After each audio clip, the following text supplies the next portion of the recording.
And so now it is my pleasure to introduce our program today. So our program today is co-sponsored by Lisa Nash. I combined your first and your last name. I'm sorry. Alicia. Okay. Alicia. Okay. Thank you for that. Thank you for your flexibility. With a brilliant Crystal, and then Miss Robin Ginn with Living Down South Realty. And so, as you all know, October is Breast Cancer Awareness Month. So it is hard. I'm sure if we went around the room, we could all say that we've either been directly or indirectly affected by breast cancer. And so with that, our guest speaker here today, who's being so gracious and vulnerable to share her story with us, has been obviously directly impacted by breast cancer. And so with that, you know, she's a new friend, if you will. We've only met in passing just a couple of times, and of course, chatted in preparation for today. Some of you might have raised her and know her much better than us, and some of you are very dear friends and might work with her. So I know that I'm certainly excited to get to know you better through our time together today, and no doubt I'm having an even deeper appreciation for your journey and what you've learned and what you're willing to share in our sisterhood today. So thank you so much. You wanted to do on. Okay, we're It's good. on. Okay. Yeah. So, ma'am, the floor is yours. Okay, well, first of all, thank you for having me here. You know, it's an honor to be with the women of Madison County. I've been a resident here for 28 years.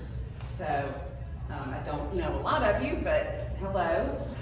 And I'm wide open as far as information, questions. I'm not a doctor, I don't play one on TV, but I can tell you about what my journey has been. We do have some medical people here that maybe can, you know, add to the story or add to the information a little bit. But basically, well, first of all, what I'd like to do is give you all some facts about breast cancer in the United States, and then raise your hand if you have been affected. And I don't mean personally, I mean in your family, raise your hand if you've had anybody in your family, friends, whatever, who have been affected by breast cancer. Everybody in this room raised their hand. Every single one of you, right? It's amazing how prevalent it is. My story, I'm 52. Sure. I'm 52, and so I of course went for my yearly mammograms from age 40 on. I had occasional little ultrasound things that they had to look at. Normal, I think, for a lot of us. It kind of scares us when we get that call back in, but I, you know, had the yearly mammograms. And then they started kind of, well, there's a little spot we want to look at, there's a little thing. And every time I had mammograms, 3D mammograms, I had ultrasounds, I had biopsies, I had, it's a different kind of biopsy, it's core biopsy is what it's called, and they actually put you in the mammogram machine and take like 8 core samples of what they're looking at. All of that came back negative every single time. And then I had a place that came up, and it was not a little round marble. It was not a little round spot. It was kind of like a rubbery. It was flat, and it came up and it'd go away, and it came up and it'd go away.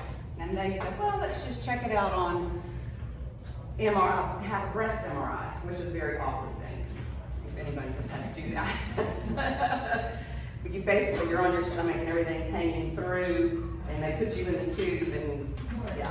So if you have any questions about that, feel free to ask. That's in a nutshell. And so in the first breast MRI, that's pretty intense as far as, you know, looking for something. And at that point, I was really scared. I'm like, what are they not telling me? What are they not letting me know that's wrong with my body? And that came back, and they said it was just a little tortuous vessels is what it was called. just a little knotted up mass of blood vessels that they were looking at. Again, negative.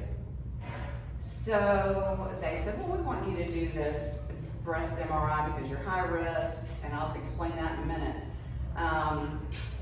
every 6 months. So then the second breast breast MRI was supposed to happen June of 2020, in the middle of COVID. And nobody was doing it. They said, no, we're gonna have to wait just a little bit until, and at that time, I didn't have any worries. This place was gone. Didn't think twice about it. The end of July came, and it came up again, and it stayed for a month, and then it was a month and a half, and I said, okay, I don't really care if it's COVID. You need to take me in and have something. You've been looking at something for a long time. It's that kind of thing swims in the back of your head for as long as, when they're looking at something over and over and over, it's always there. It's always in the back of your mind. And so, I insisted that I go. So had this second breast biopsy, breast MRI. And what they found at that point was called lobular invasive carcinoma. It was in the milk ducts of the breast. So that's why it wasn't a round knot, it was diffuse and flat. And it was 7.5 centimeters big, 3.5 inches. It's huge. I mean, that's huge, right? So, and then of course, all of the scary things come to your mind at that point. Your health, your family, your, are you gonna live or die? What kind do I have? How bad is it, is it gonna affect my life? And so, that part of it was probably scarier for me than the actual, I can't say that really, but I was gonna say than the actual chemo and radiation, because that's a whole different kind of fear, right? But let's look at these facts about breast cancer real quick. It said in 2021, an estimated 281,550 new cases of invasive breast cancer will be diagnosed in women in the U.S., as well as 49,290 new cases of non-invasive breast cancer. 63% of breast cancer cases are diagnosed at a localized stage. There's no sign that the cancer has spread outside of the breast, which thankfully is what my case was. I didn't have it in the lymph nodes. I went for a bone scan and did not have any sign that I had anywhere else, which I was eternally grateful for. So 63% of breast cancer cases are diagnosed at a localized stage, for which the 5-year survival rate is 99%. I'm hoping that it's more like, 50 here. Right? My grandmother died at 105, so I'm looking forward to that life. Yeah. This year, an estimated 43,600 women will die from breast cancer in the U.S. And although rare, men get breast cancer too. And I have actually talked in the last 2 days to 2 different people who told me that they knew of a man who died from breast cancer. Not just had it and had it treated, but actually died from it. And approximately 530 will die. And 1 in 8 women in the U.S. will be diagnosed with breast cancer in her lifetime. So if you look around this room, right? That's talking about personally being diagnosed. 1 in 8. Breast cancer is the most common cancer in American women, except for skin cancer.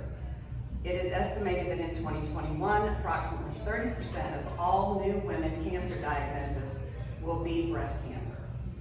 There are over 3.8 million breast cancer survivors in the United States. And on the average, every 2 minutes, a woman is diagnosed with breast cancer in the United States. So those are just kind of astounding facts to me that just show you how prevalent the disease is. And I don't know why. What did I do to get breast cancer? My family, my mom has a couple of sisters that had breast cancer, and I did have, my grandmother had ovarian cancer, which they said was a greater risk to me, the ovarian cancer that my grandmother had, than the breast cancer that my mother's sisters, my aunts, had. So that's something also to just kind of keep in the back of your mind. It doesn't have to be directly related to breast cancer that gives you the risk. And so that's what made me high risk, the ovarian cancer that my grandmother had. And then of course the other was on top of that. So, you know, from that point forward, I found out about the cancer. I went to University Cancer and Blood Center in Athens, and Dr. Petros Nikolonakis, Dr. Nick, as we all call him, was my oncologist, or still is. And I'm sure I'll be seeing him, you know, once every 6 months or so for a while. He, you know, made a great plan for me, which included the first 4, it included 16 rounds of chemotherapy. That was the first thing that I did. The first 4 were called the Red Devil, which is the nickname, but it's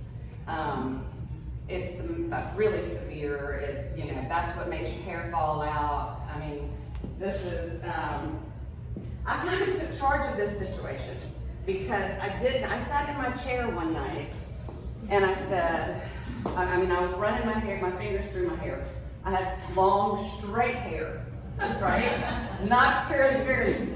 And I sat there in my chair, and every time I do that, I had fingerfuls of hair between each finger. And I thought, for sure, it's just gonna stop at some point. I just don't want this all over the house, in my shower, whatever. So I just kept, and then finally, I had a pile of hair on my lap. And you know, that was my reaction. It was just, wow, that was, I think, the first time that really hit me that this is happening to you. And I had to do something to take the power away from the disease. Because I don't want that disease to define me. And I think, you know, Lisa and I have talked about it too. You know, pink, obviously, is the color of breast cancer, right? I like pink, I wear pink. But there are times when I'm like, oh, I want to see that pink again. Just because it is a symbol of what I have been through. And so, not that I don't want to be a support for somebody else, that I want to be, more than anything, a support for somebody else who's going through it, or is afraid, or, you know, needs a ride, or whatever. You know, that I would love to be an advocate for, especially if it's to talk, because I could talk your ear off. And I am that person that will absolutely tell you 100% what I have been through, from showing you pictures to, you know, did you get sick? Were you on the floor? And were you know, what was the deal? I mean, I had friends who saw me through that stuff. So I had a head shaving party.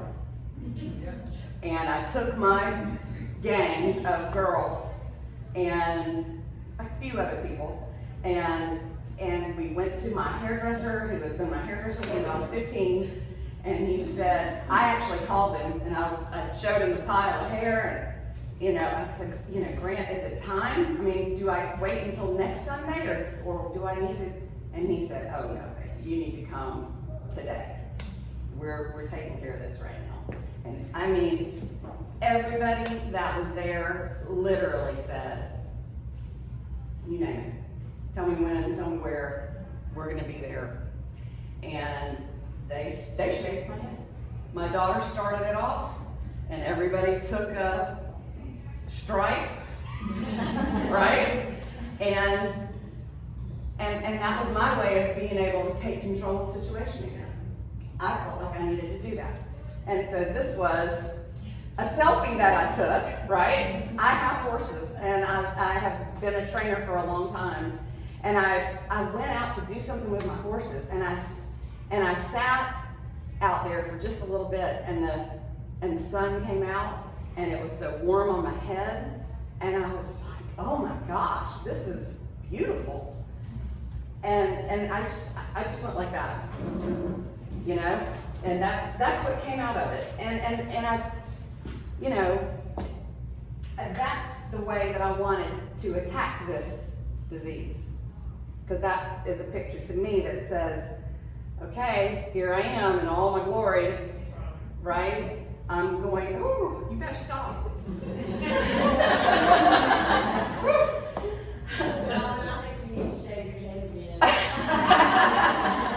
Well, this is all that has grown back. I got the first tiny little bit of fuzz on Christmas Day. I looked in the mirror and I'm like, oh, there is hair there. Look. And I would tell everybody, look, it's on my head. I mean, I was as bald as I could be. And actually, this Miss Barbara's husband, now I sent this to one friend of mine who said, never show this to anybody ever again because you look like Roy. But this was at Christmas when I was over at their house.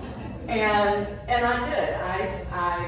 I mean, I absolutely love them. They're like another set of my family members, and I was so proud to have that picture. Roy doesn't have cancer. Roy shaved his head, you know. but it was about as close as I could get to, you know, to looking like Roy, as close as I would ever be again. So hopefully, and so we took a picture to memorialize the occasion, and that, you know, that's the one thing that I can say. Gosh, from the drop of a hat, the very first time that I got the words, my girlfriends are the ones that have bolstered me, that have held me up, that have taken me to appointments. My mother, I mean, every single appointment. My dog, I couldn't have done it without my girls. There's no question about it. I could not have.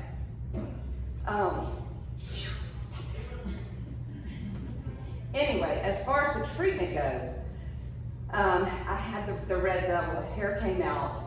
I had to go in and sit by myself every time because it was in the middle of COVID. You couldn't have somebody come and be with you, you know, and hold your hand or watch a movie with you or just chat with you. You just had to sit there. And so that's what I did.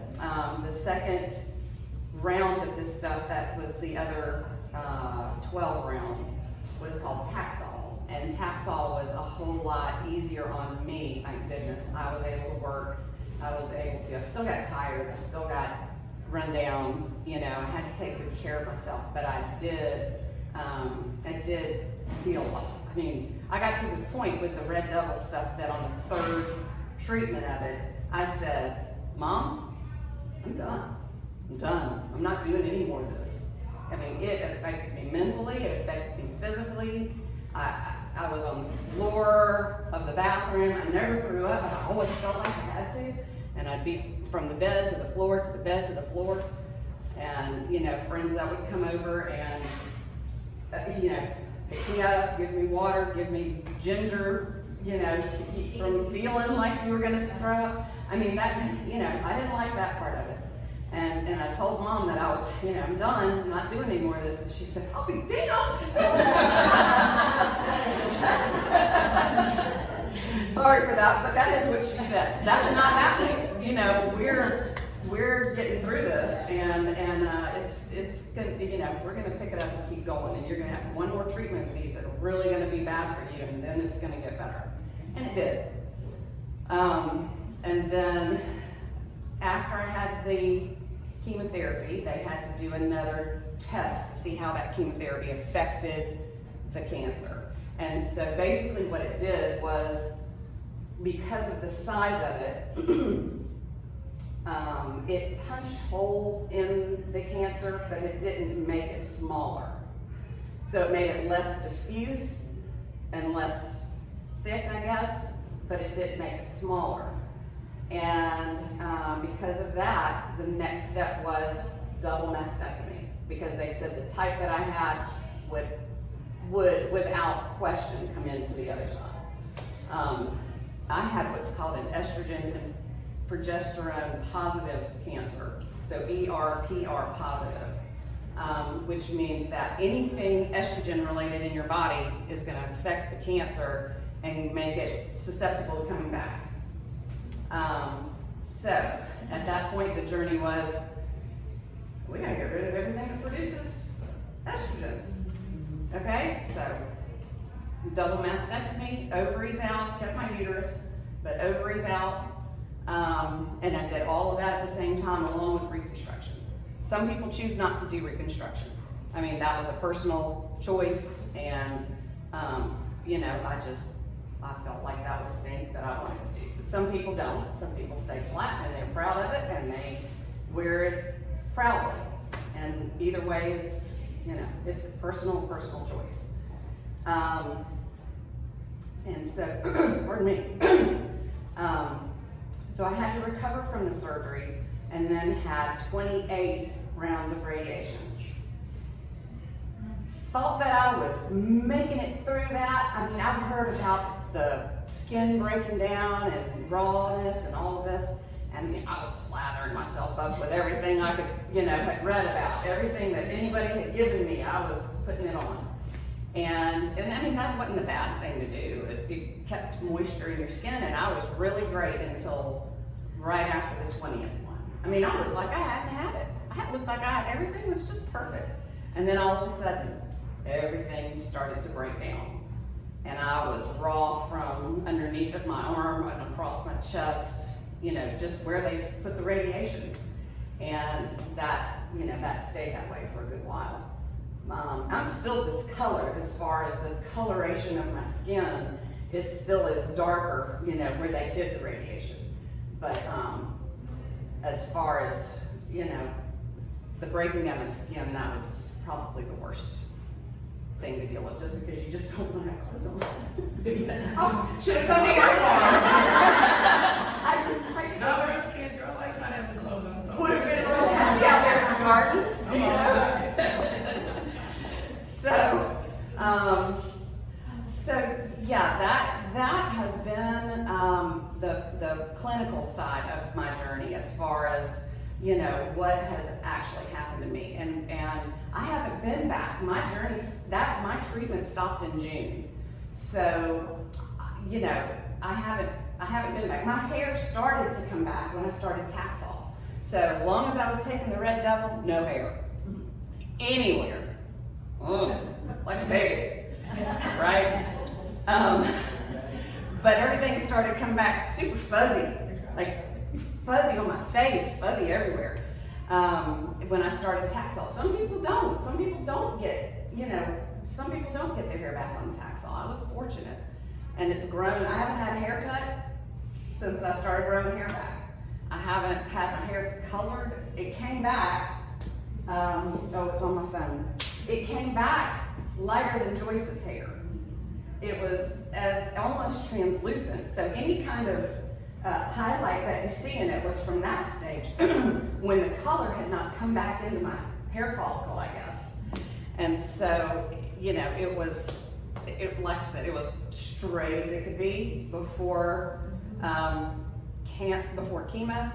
And my hairdresser said it's something about the way it affects the cell, and the hair comes back starting to curl, and some people keep the curls and some people get their old hair back, and so far this is what I have. So it is what it is, and it's different. I'm having to learn how to do curly hair, which is really a lot easier than straight hair has ever been. So that, I guess, is a blessing on the side of. That's one thing that I want to say, though. You know, I think about how did I get through all of this, and yeah, that was the clinical side of it. But the way that I got through, you know, I mean, I can say the 3 F's. Faith was 100% the biggest, you know, the biggest thing. Family. I mean, my mom and my daughter and my family were, you know, the biggest supporters, and my friends. And I could not have done it. I mean, even if it was somebody that I didn't even know that said, I've heard about your journey, I just want to let you know I'm thinking about you. Oh my gosh, I can't tell you how much that kind of thing meant. But I mean, the support of my friends and my neighbors and the people that are right there around me is something that you can't compare to. You have to have that support system, and that's why I say the cards that I put in this little thing, and they all are the same. My broker, as a matter of fact, my broker from the real estate company made all of these little pouches for us. So I thought that was really sweet of her. But I found a saying that has helped me get through this, and she will keep coming back to life over and over again, because beneath the skin of this gentle human is a warrior unstoppable. And that's the way that I think us as women should be. We're unstoppable. We're unstoppable. I don't know if you realize, if you have a husband or a son, or you have an acquaintance that's amazing. Look, I love him, but I'm just saying, they're sissies.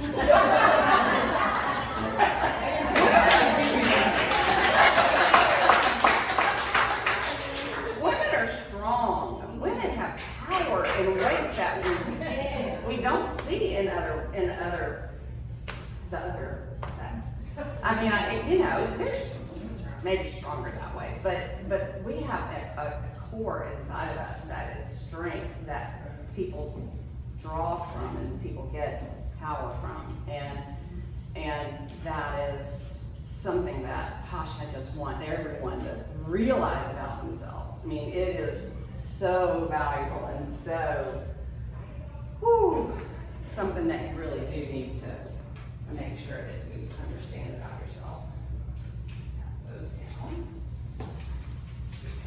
This is something that a friend of mine sent me, and I thought that it said precisely what I wanted to say. I mean, I couldn't have said it any better.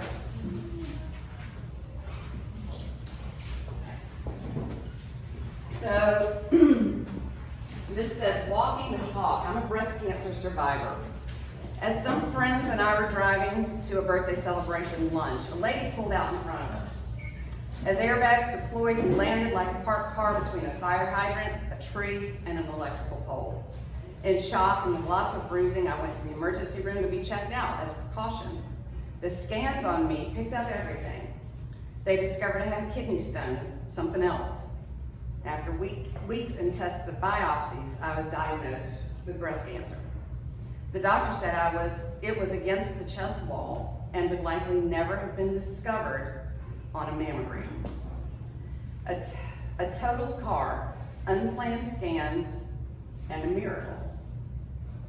Yes, it was breast cancer, but the fact that it was discovered under such odd circumstances was miraculous. October is Breast Cancer Awareness Month. You may see a lot of people wearing pink this month to promote awareness and fundraising for breast cancer. Every woman is different when it comes to breast cancer and needs to make choices and decisions that will be best for her diagnosis. I don't have a family history of breast cancer, but I chose a bilateral mastectomy. The Lord opens doors for relationships that I might not have made otherwise. I've learned much about ministering to other women and caregivers in the midst of a breast cancer diagnosis, and that's true. I have experienced that as well. I'm still learning, but here are a few things I've discovered in my journey. Number one, breast cancer is very personal.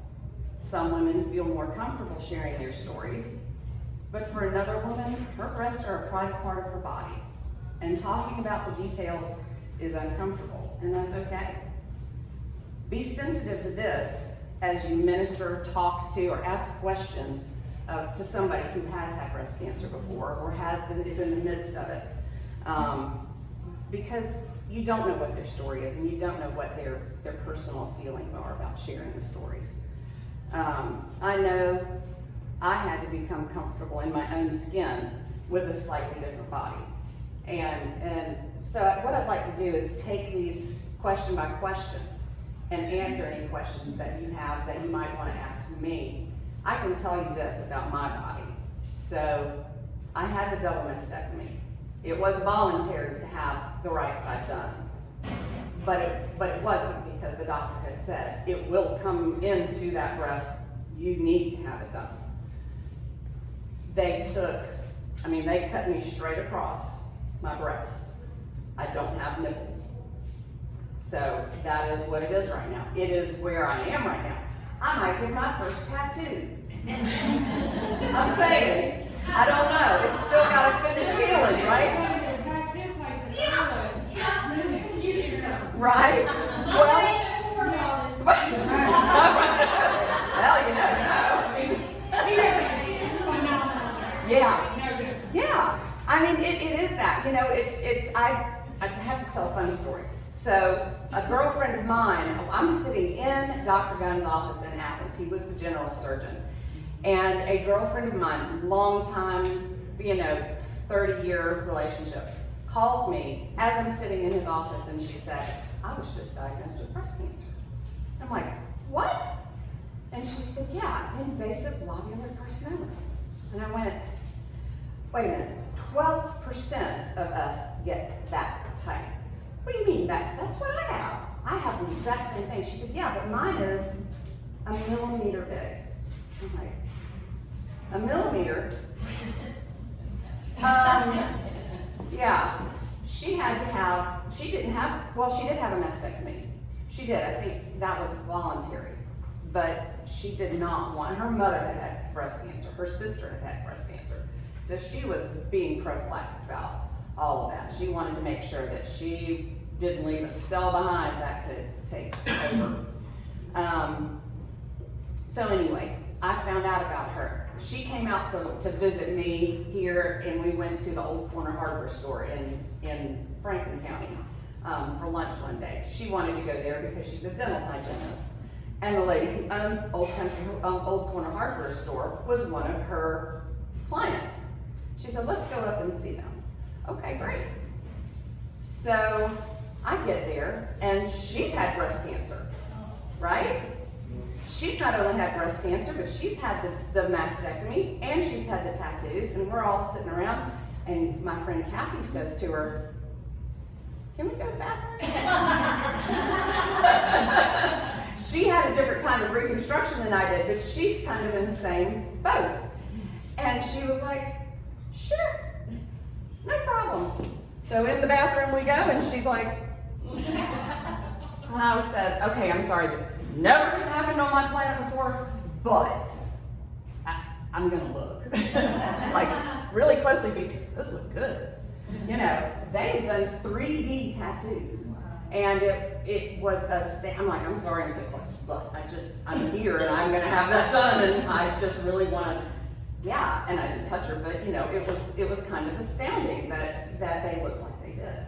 So I do have that on my agenda of things to do. Whenever I had to go back and have a revision of after I had the reconstruction, and then I had the radiation.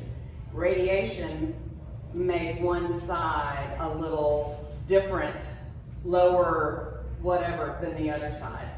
I didn't really even know it. I mean, I went in to see my doctor and got the plastic surgeon, and of course he was like, yeah, I probably need to do something about that. And I'm like, about what? What's wrong with me? I didn't know. I mean, I couldn't really see it in the mirror.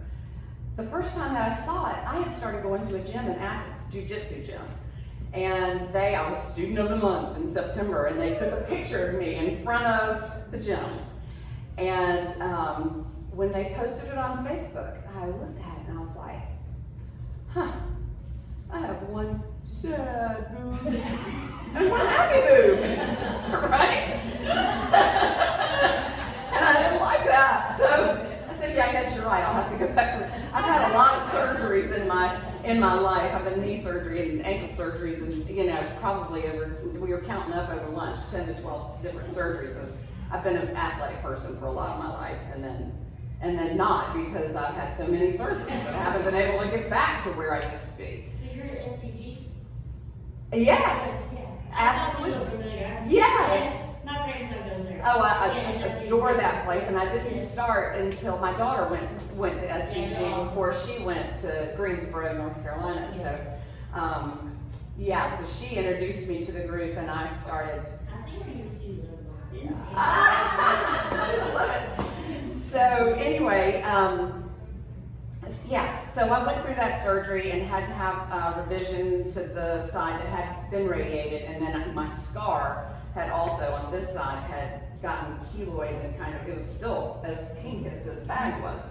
And that was several months later, so I didn't know why, and he said, we'll just go in and fix that. So that was the last thing that I had done. Anybody have any questions about, your body or changing? Yeah. The elephant in the room is, are you in remission? Because I'm just on the cliff with it. Right, well, Is that okay to ask? Absolutely. I haven't been back, I haven't had any more tests. So, Okay. are they gonna say to me that I'm cancer-free? I don't think so. Okay. I don't think that they're ever gonna say to me, you're cancer-free. And that's where the positive mental attitude has got to come in and take over. Because I have been determined all along that this was not gonna define me, that it was gonna be something that I went through, and that my bigger, greater life was more important than the fact that I had breast cancer. Do I want to share it? Do I want to be able to answer questions for people from what I've been through? Absolutely, without question. But I don't want I don't want everyone to think about my life as, oh, she was breast cancer person, or survivor. You don't want to define who you are as a person. Right. Correct. I get it. I get it. Yeah. Any other questions? Yeah. No, I just want to make a statement. Yesterday was my 12th year back to Dr. Splotkel, UCBC. Right. You will hear at some point you're cancer-free. Is that It right? happened at my 10-year. I was given a 25% chance that I was inflammatory breast cancer. So now, at 10 years, you're supposed to not have to go back, but he has me to come back Right. as encouragement to him. So. Oh, that's fabulous. I was going to say, do not, in your head. Ever say that I'm not. That's Yeah. exactly right. Yeah. You will get the test and they'll keep saying, everything looks good. Right. And before you know it, you're 12 years out. Well, the one thing that I haven't said anything about is after they've taken everything estrogen producing that they can out of my body, right? They have me on a estrogen blocker for 10 years. So that comes with its own difficulties. You get body, aches and pains and joints and, and it makes you tired, but you just have to make yourself go to the gym. You have to make yourself keep walking. I mean, I've been through the Father, Son, and Holy Ghost of traumas in my life. I mean, we lost our son as a 10-year-old 11 years ago. That was a horrible, horrible, loss.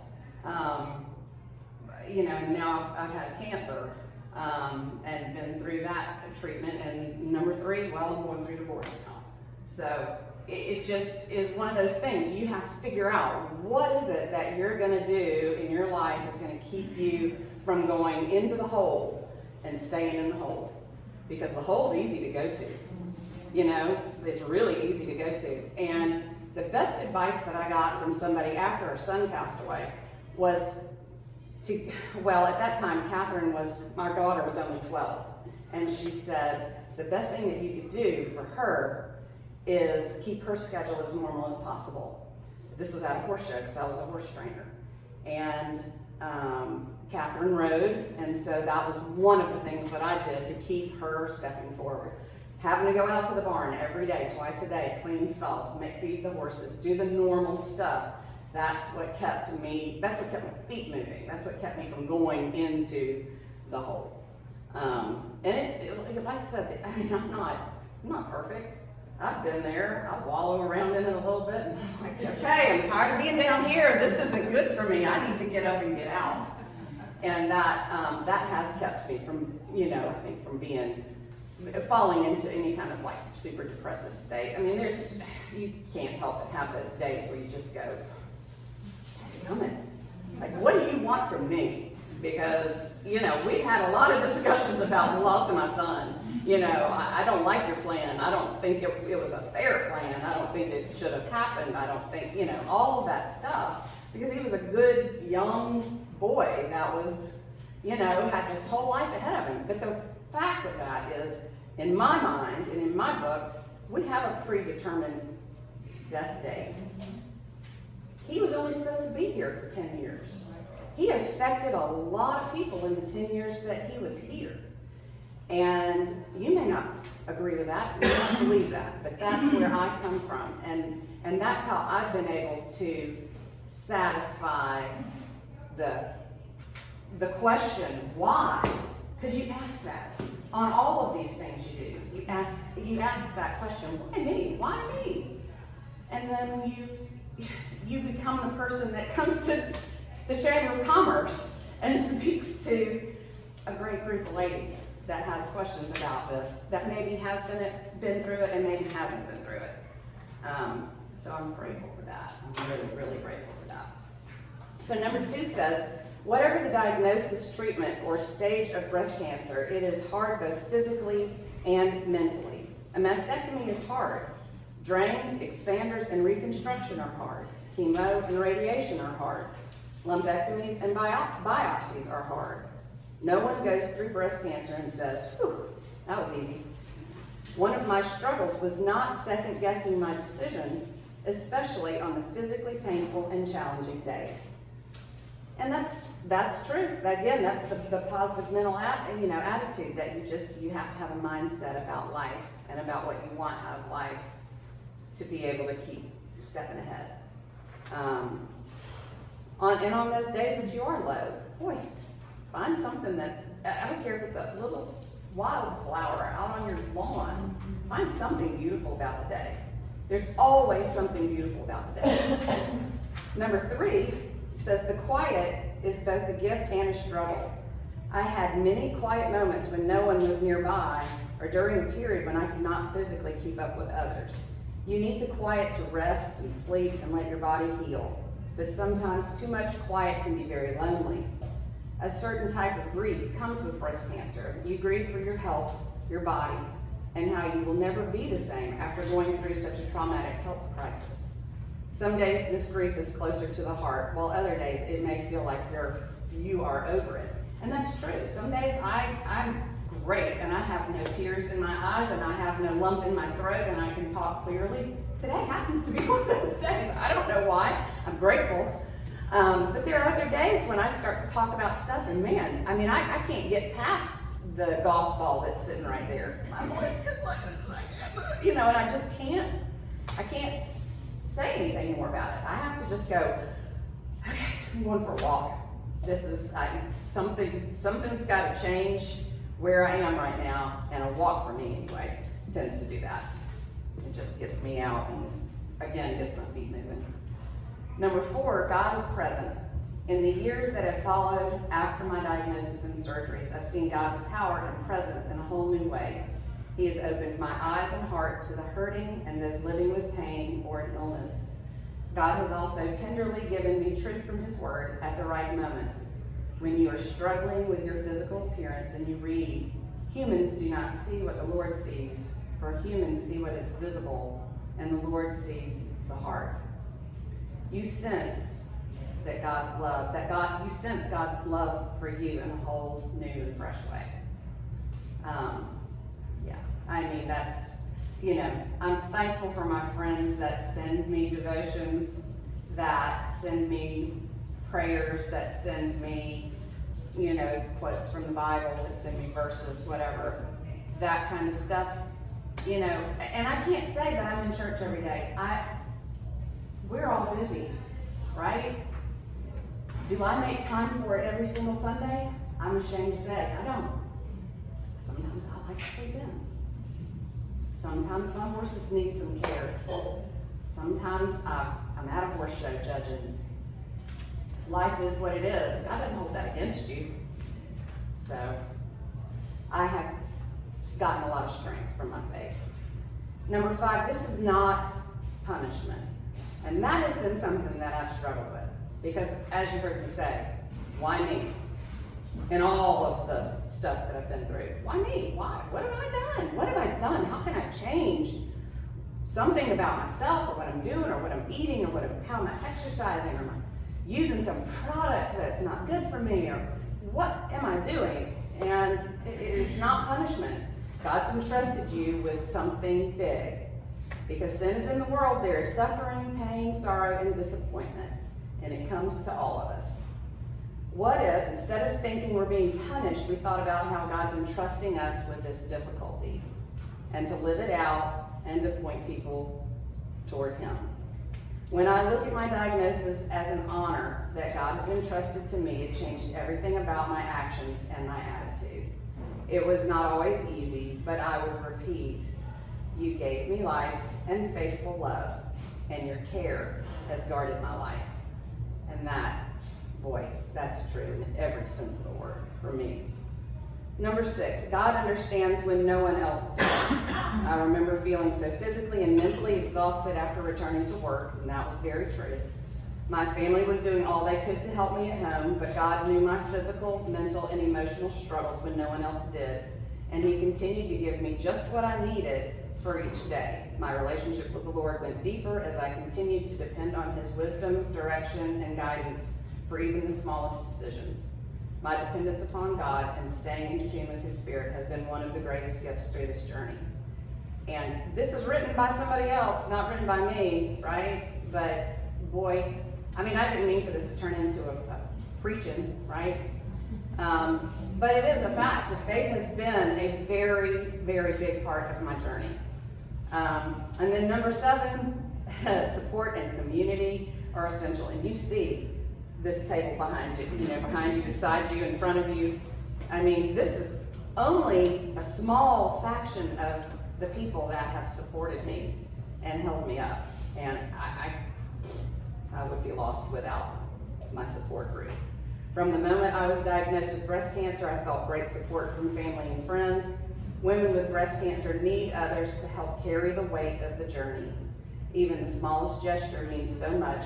Knowing that people are praying for you and cheering you on brings great hope and comfort.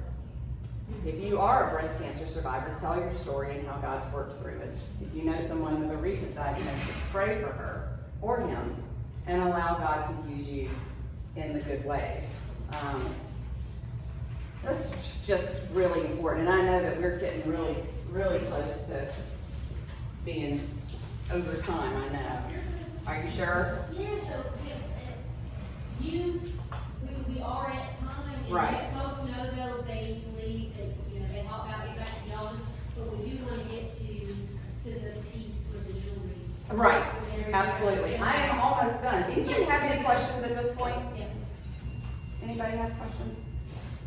I have one last thing, and it's just kind of a motivational, it's just a motivational thing. It's not it's not about breast cancer. It's about your mental attitude. It says, run the dishwasher twice.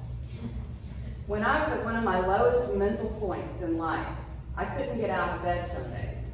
I had no energy or motivation and was barely getting by. I had therapy once a week, and on this particular week, I didn't have much to bring to the session.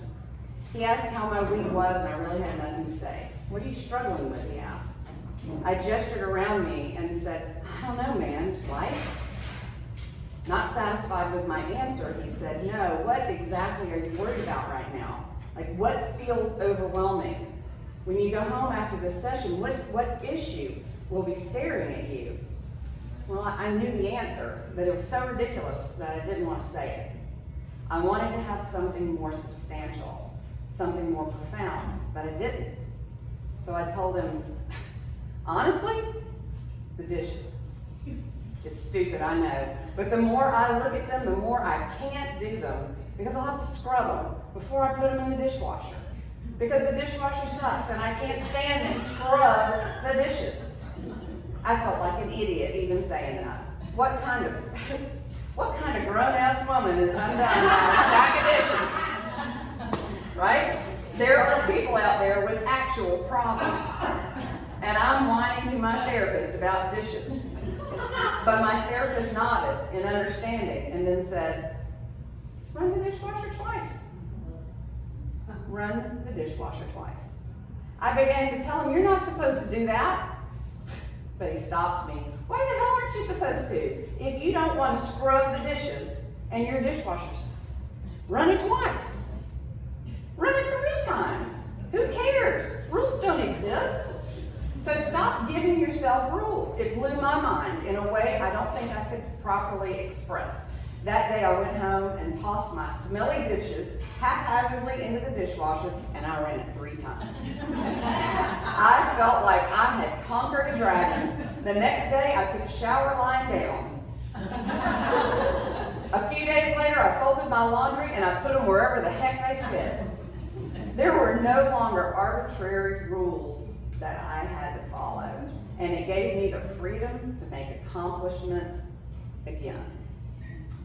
Now that I'm in a healthier place, I rinse off my dishes, I put them in the dishwasher properly, I shower standing up, and I sort my laundry.